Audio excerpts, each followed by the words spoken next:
Assalamu alaikum Gurura. Toma is one of the most superstitious girls I know. বললাম তোমার কথা একজন, কিন্তু গার্লস কেন হলো? কেন কেন? তোমা একজন কিন্তু গার্লস কেন হলো? এখানে অবশ্যই কোনো কাহিনী আছে, আমি তো ভুল লিখিনি। চলুন সেটাই ক্র্যাক করি। দেখুন, এই জায়গায় একটা জিনিস মনে রাখতে হবে, ওয়ান অফ দার একটা স্ট্রাকচার আছে। ওয়ান অফ দা থাকলে এরপরে সব সময় ডিগ্রি 3 হয়। ডিগ্রি 3 কি?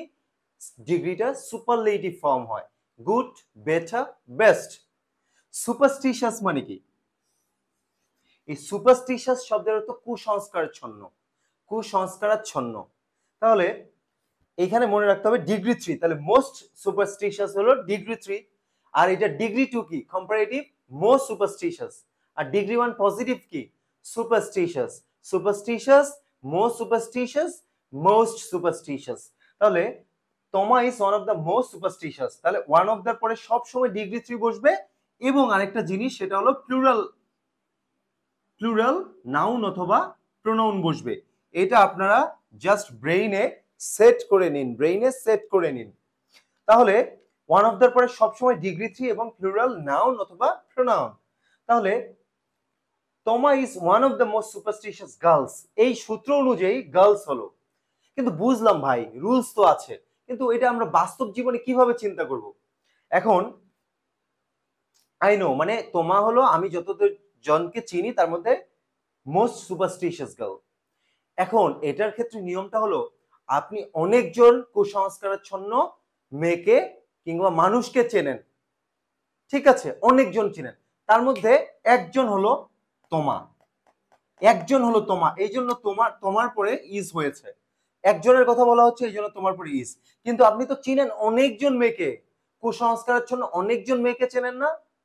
অনেকজন মেয়েকে চেনেন বলে এখানে গার্লস হলো, তার মধ্যে একজন হলো তোমা, এই জন্য এখানে ইজ সিঙ্গুলার হয়েছে। যেমন আমি যদি বলি আমার ক্লাসে অনেকজন লম্বা লম্বা ছেলে আছে, তারেক সবচেয়ে লম্বা ছেলে, তাহলে Tarek is one of the tallest boys in our class. তার মানে অনেকগুলো ছেলে আছে এই জন্য বয়েজ, আর তারেক যেহেতু একজন এই জন্য এরপরে ইজ। আচ্ছা, আরেকটা এক্সাম্পল দিয়ে আপনাকে একদম ক্লিয়ার করে দিচ্ছি।